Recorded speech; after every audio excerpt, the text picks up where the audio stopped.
Hello, my name is Lena Brathwaite. I am a student at Herzing University. This presentation is for a class in Community and Public Health Nursing, which is taught by Professor Sarah Roth. So let's go ahead and get into the community plan that I have developed for Reservoir Hill.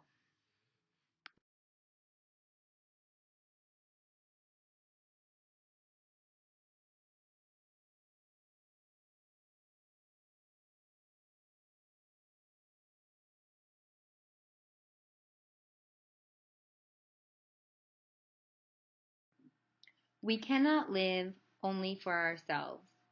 1,000 fibers connect us with our fellow men, said Herman Melville. This could not be more true in Baltimore.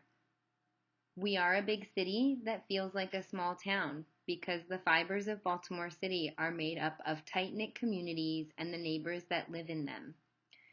We're a diverse community, but not only are our people diverse, we have a community full of art, culture, delicious food, and welcoming, charming people. These folks we have here in Baltimore, they work in a prosperous job environment. Opportunities predominantly exist in education and healthcare services, professional and business services, as well as government jobs. As healthcare is one of our major opportunities, we have at least a dozen hospitals in the city alone, which include Johns Hopkins University and the University of Maryland Medical Center, and 13 colleges and 2 community colleges. Despite all of our infrastructure and opportunity, the poverty rate is still incredibly high at 23.1%. Reservoir Hill is a neighborhood in Baltimore City. It is, in fact, this neighborhood that I live in and is a part of West Baltimore.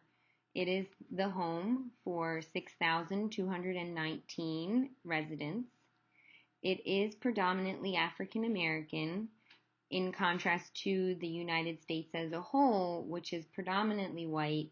This neighborhood, as well as Baltimore City, is comprised of mostly African Americans. There are more males than females in this neighborhood. It is a densely populated area with 20,499 individuals per square mile, so that's more than the average for Baltimore. And this probably has to do with the fact that this neighborhood mostly has row homes, and many of those homes are multifamily homes that are comprised of apartments with multiple people living in one building. Sadly, the poverty rate in this neighborhood is 25.8, so that's a couple percent more than the average for Baltimore of 23.1. And we do struggle with drug addiction in this neighborhood, and that's due to the events in the 90s where this area was a high drug trafficking area. To put it into perspective, Baltimore City, 11% of children aged 12 or older are estimated to abuse or be dependent on illicit drugs or alcohol. So 1 in 10 children have already become dependent on drugs or alcohol by the age of 12. Due to the poverty in the area, this is considered a food desert with limited access to fresh produce and quality foods. There are a lot of what are called corner stores in this area that sell packaged goods and some essentials like milk, bread, things of that nature. In general, the proximity of Reservoir Hill is very central in the city. It's right in the middle with easy access to interstates and other neighborhoods. And it is also just a walking distance from the train station, which you can commute to Washington, D.C. by train from here. To give you a better idea of what can be seen while driving through the neighborhood, the next slide will discuss a windshield survey. During my windshield survey, it was clear where the boundaries of Reservoir Hill lie. So while it is centrally located in Baltimore City, it does provide quite a bit of privacy by natural boundaries of major highways and roads. So it really keeps traffic out of the neighborhood unless you live here. As far as resources go, we do have a community center for kids to go to for after school tutoring, along with 2 playgrounds and numerous summer camps that take place on the basketball courts, typically in the fields around the neighborhood. There's 2 community gardens, a couple of religious affiliations. As spoken about before, there are no grocery stores in this neighborhood or healthcare providers. We do have 2 corner stores along with 2 rundown liquor stores. It is safe to walk around here, in particular during the daytime. There is a mixture of blue collar, white collar, and government supported residents. There's no nightlife, obviously, because there's very little commercialization, although that is the direction that this neighborhood is headed. Because of the boundaries of the community, we don't have very many homeless people within our community, mostly right outside due to the major roadways that box the neighborhood in. We do have a improvement council for the neighborhood that meets monthly and provides information about upcoming events for the community. We're generally not very political in this neighborhood. The poverty rate is high, so it would appear that people's minds and focus are on other things besides politics. Many of the homes are historic, as this is an older community. It was built in the late 1600s. Mostly row homes, very few single family homes. A majority are well maintained, but there are some rundown homes. When I moved here 5 years ago, there were quite a bit of boarded up houses, maybe at least 10 to 15, and now things have progressed and there's only maybe two or three. There are very few traffic lights within the neighborhood, maybe 2. It's very secluded. The traffic lights are mainly in areas that are entry points to the community. There is a elementary school that recently received funding, so it's been rehabbed with new facilities. It's basically rebuilt from the ground up. Unfortunately, the community lacks cleanliness. There is quite a bit of street litter. There are close access to parks and well patrolled, as the state's attorney does live in this neighborhood. So there's usually a patrol car parked on her block always, and then it is a very well policed community and close access to the interstate. One major highway is just 1 minute away, and then access to 95 is about a 10-minute drive, maybe less. Based on my windshield survey, I combined the information that I found to create a community assessment found on the next slide. As I presented in the windshield survey, there are no medical healthcare providers within Reservoir Hill or doctor's offices located within this community. So all access to medical care exists outside of the community and requires transportation, whether that be public or private vehicle, which becomes challenging for a neighborhood that is suffering poverty, and with more than half the residents in this neighborhood having a high school equivalent or less, it is just a challenge to access health care. Furthermore, in my introduction, I spoke about the demographics of this neighborhood with predominantly African Americans. And as we've learned in school before, the prevalence of heart disease and diabetes is higher in the African American population, and that's a consideration that needs to be taken when providing community health care. A study by the NIH found that developing diabetes the chance of developing diabetes was significantly higher for Black adults than for white adults, with about 66 more cases of diabetes per 1,000 person population.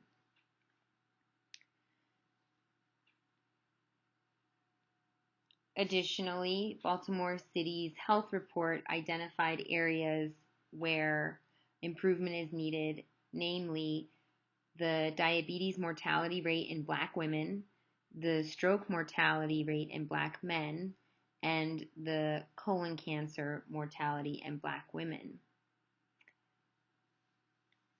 But this rivals nothing compared to the homicide rate in Baltimore.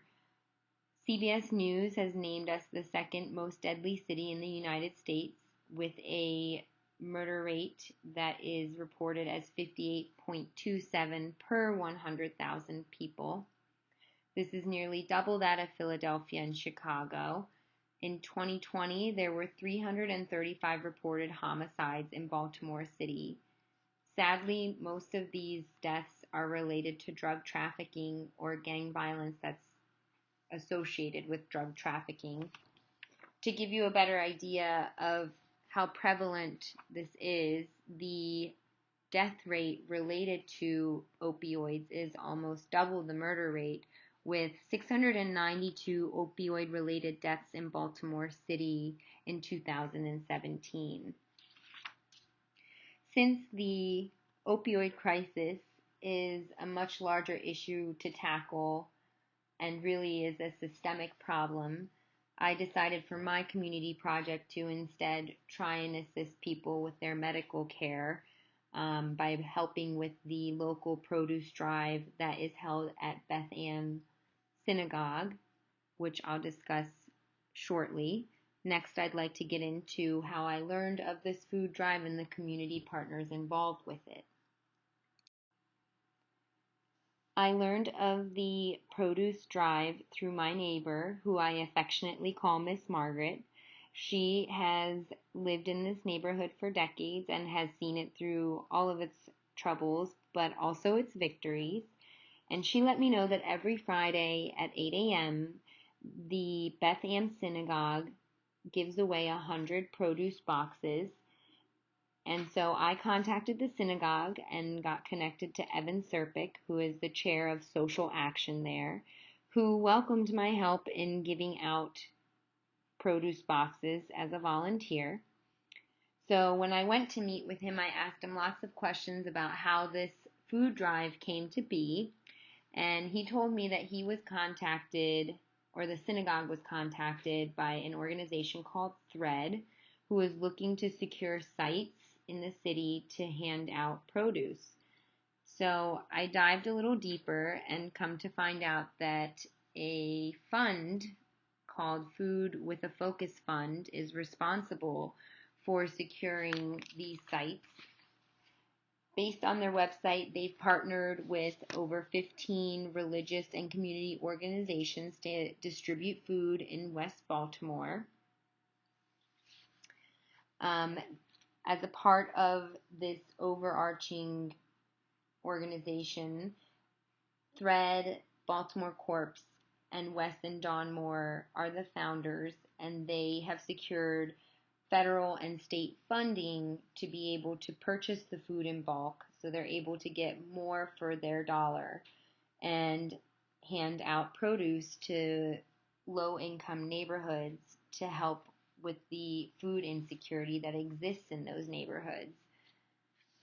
Furthermore, I didn't want to come empty-handed, and I happened to have a contact at Pompeian Olive Oil, and I thought I could secure a donation for olive oil for the produce drive to encourage healthier cooking oils. As we know, butter and margarine leads to the increased risk of heart disease, and cooking with olive oil is one of the healthier cooking oils, so I was able to secure a 100-bottle donation of olive oil to hand out with the next produce drive. Next, I'll be talking about why I've chosen this and what the community health diagnosis is that I've chosen.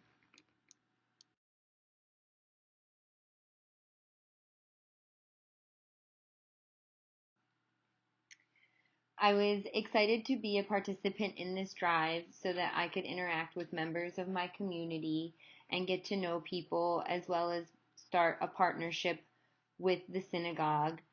Perhaps there will be future health fairs or volunteer opportunities that I can be a part of.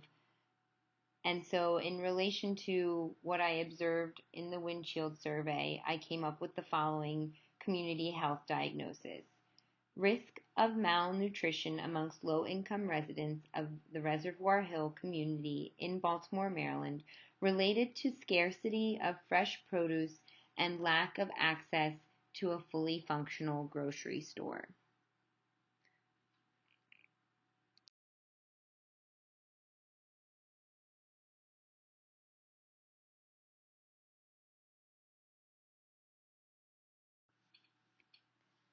With this health plan, there were a couple of objectives in mind, namely to enhance nutritional knowledge, distribute fresh produce, provide printed educational material, and strengthen community relationships, which was very important to me as I'm a member of this community. On the right side of this slide, you can see what was in one of the boxes. The boxes contain 2 weeks worth of produce for a family of 4. And in the next slide, I will discuss the interventions I took to help accomplish these objectives.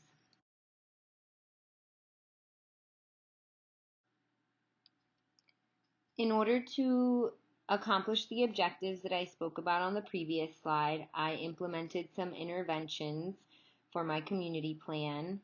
I did 2 flyers. One can be seen here on the right, which discusses daily nutritional requirements as directed by myplate.gov. This flyer has the food groups listed on it and what the daily requirements are for people 18 years of age or older. In order to actually participate in the distribution of produce, multiple methods were used for the delivery of the produce. People could drive up and have the boxes loaded into their cars. They could walk up and carry their box home with them. And then for those residents in the community who are unable to come to the drive, whether that be for health reasons or mobility reasons, we actually drove the boxes to the apartment buildings to deliver them to specific doors. And then we left a few boxes into the lobby where residents know that they will be there and they can share those boxes, kind of a communal box, if you will. And this interaction led to strengthening ties in the community. I had the opportunity to speak with people that I may not ordinarily have met or spoken to. I also was able to forge a relationship with Bethlehem Synagogue, and we spoke of other opportunities for health education, perhaps the possibility of doing a blood pressure clinic in a health fair once restrictions loosen up with COVID. And then, of course, the second printed item was in regards to olive oil and the benefits of cooking with olive oil, along with the donation of actual olive oil that I was able to secure and will be handing out on the 17th of December coming up here. On our next slide, I'll be talking about how I was able to evaluate the outcomes of my objectives. Unfortunately, evaluating the success of my objectives is difficult due to limitations related to COVID. A lot of these transactions with the boxes are very short-lived, and since the information is inside the box, all I can really do is offer up that information is there and suggest to review it. So I was only really able to evaluate the success based on the number of flyers that were handed out. So luckily, 100% of the flyers were handed out. And 2 residents asked follow-up questions or requested information. So one young lady had walked up and she didn't actually get a box from us, but did want to get information on nutrition, so she was handed flyers.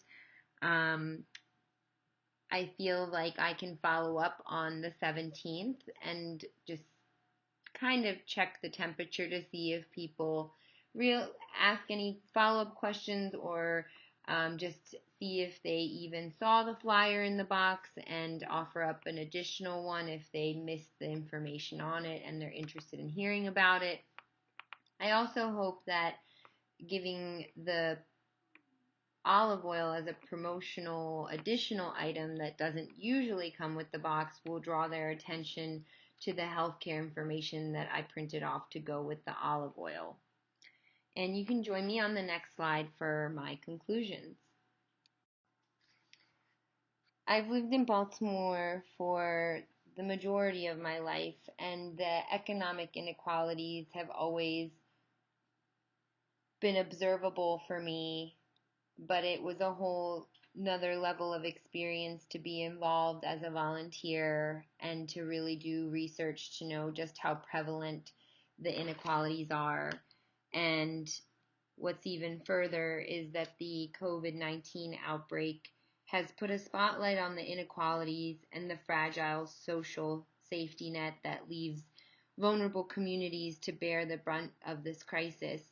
I think it's obvious, at least in my community, that um, there's shortages and things are definitely more barren on the shelves of grocery stores. But for this community, they don't even make it to a grocery store. So it was wonderful to be able to participate and help. And thanks to the effort of multiple organizations, countless volunteers, and of course state and federal funding, this Produce Drive initiative is reaching thousands during this time of hardship for us locally, but also nationally and globally. Thanks to the Food with a Focus Fund, in 6 weeks, this initiative provided more than 250,000 pounds of food for more than 10,000 families. So I am really hoping that this initiative continues and continues to receive funding. And right back to the beginning of what I discussed in the introduction, the fibers of the community are really the building blocks to support our neighborhood. Working with the volunteers and being a part of this has been really meaningful, and it's up to people to continue to seek funding and support their community so that we can all move forward together.